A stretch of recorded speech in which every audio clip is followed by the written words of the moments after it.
Now you listen. And you listen good. I'm going to give you the straight poop, the straight story, my friend. I'm not going to lie to you. What we're seeing right now with Diddy, Sean Diddy Combs, isn't just some usual celebrity scandal. No, it's the collision of fame and race and power, and it's exposing a justice system that has forgotten its own rules. You with me? Stay with me. I hope you're sitting down. Diddy's lawyers have filed their appeal. And make no mistake, this case is bigger than music, bigger than gossip, bigger than him. It's bigger than everything. It's about what happens when the justice system decides that that narrative matters more than law. Let me explain this to you.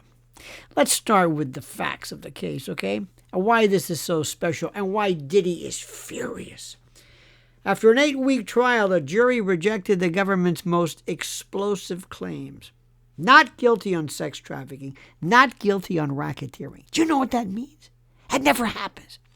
The prosecution threw everything they had at him. I mean everything. They painted him as a monster, a predator, a criminal mastermind. They humiliated him with the baby oil and the Tootsie Roll, and they wanted a conviction that would make headlines and history. But they didn't get it. They didn't get it.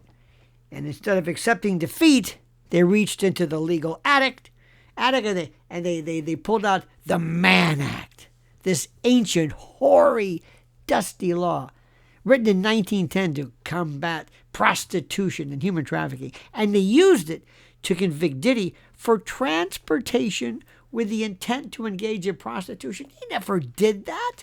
He's not some pimp. Now think about that for a second. The Mann Act, a century-old statute, originally used to target people like Jack Johnson, the first black heavyweight champion, simply because he dated white women. Remember that? Chuck Berry, R. Kelly. I think they were going to go after...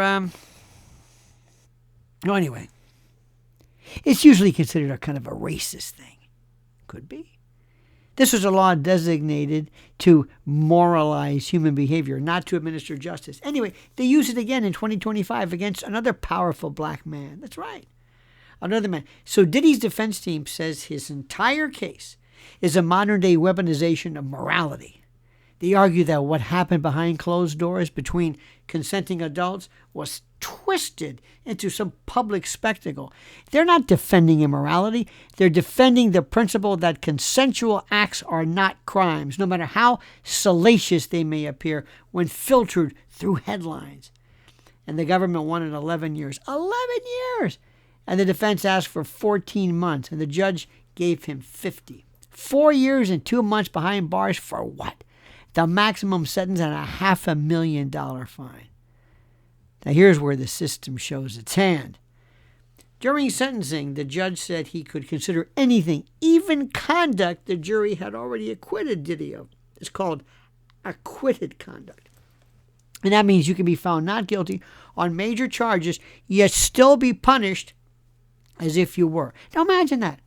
Walking out of a courtroom, cleared on most counts, only to have a judge say, I don't care. I think you did it anyway. That isn't justice. That's vengeance. Vengeance wrapped in procedure. Before sentencing, Diddy stood up and said, if you give me another chance, I won't let you down. He showed humility, regret, maybe even fear. But the judge made it clear, this wasn't about redemption. This was about symbolism. A substantial sentence must be given, he said, to send a message. A message to whom? And for what? To abusers? Or to anyone powerful enough to step outside the system and build their own empire? Let's not forget. Sean Combs wasn't just an entertainer. He was a mogul, a billionaire, black businessman who created his own record label, fashion line, television network, and media brand. And he didn't need Hollywood. He didn't need the establishment. And that kind of independence, well, that scares people. This appeal is Diddy's last stand, not just for his name, but for what's left of due process in this country. His lawyers are arguing that this conviction is an outlier, that no one else in modern America has been prosecuted under the Mann Act for consensual adult behavior. They say the law was twisted into something it never was meant to be. Do you imagine that? And they're right. This isn't about protecting victims. It's about protecting narratives. And the prosecution built their case on stories, emotional and dramatic and cinematic, but not consistent. The jury saw through most of it. The media didn't, because the media doesn't want balance. They want blood. Every outlet ran the same script. Diddy the predator, Diddy the abuser, Diddy the trafficker. But when those charges fell apart, when the racketeering and trafficking counts collapsed, did they correct the record? Hell no. They quietly moved on, still calling him guilty in tone, if not in print. And the modern media, they don't need a conviction. They only need clicks. And here's where his story gets even darker. Because what happens to Diddy now will echo far behind him. If the appeal fails, it means prosecutors can use the Mann Act, this ancient, vague, moralistic law, to target anyone. It sets a precedent that your private life, your personal relationships can all be retroactively criminalized if the optics are bad enough, and that should terrify every citizen who believes in privacy, fairness, and proportionality. And here's something else the media won't tell you. This judge, Aaron Sabramian, didn't just sentence Diddy for the crime the jury found. He sentenced him for the stories they didn't believe, for the image, for the outrage. That's not how the law works, or at least it shouldn't be. This was a message case, one meant to satisfy headlines and activists and the social media mob that had already decided Diddy was guilty. The courtroom was just the final act. Now his appeal heads to the Second Circuit. A 3-judge panel will decide if justice was done, or if this was, as his team argues, a perversion of justice.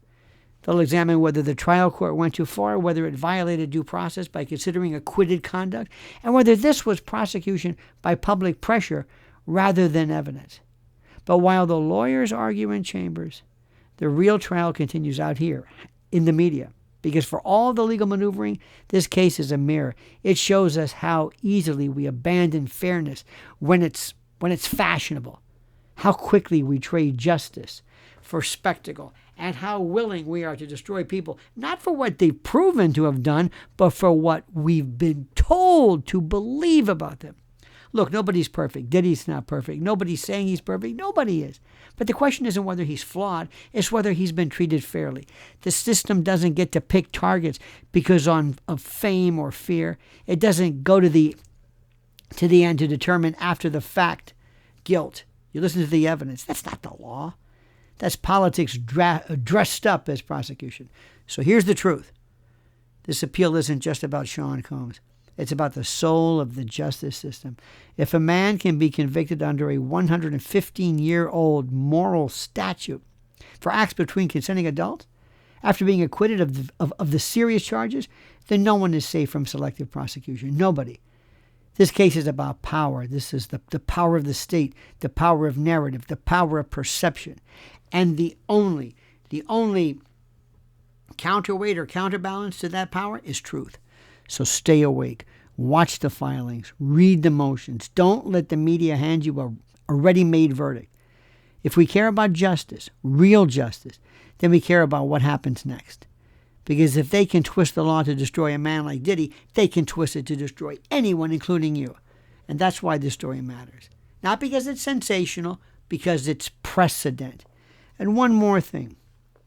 Word has it that Diddy is upset, real upset, when they commuted the sentence of this George Santos. Look what he did. Identity fraud. And I mean, this guy was a sleaze bag. And Trump commutes his sentence?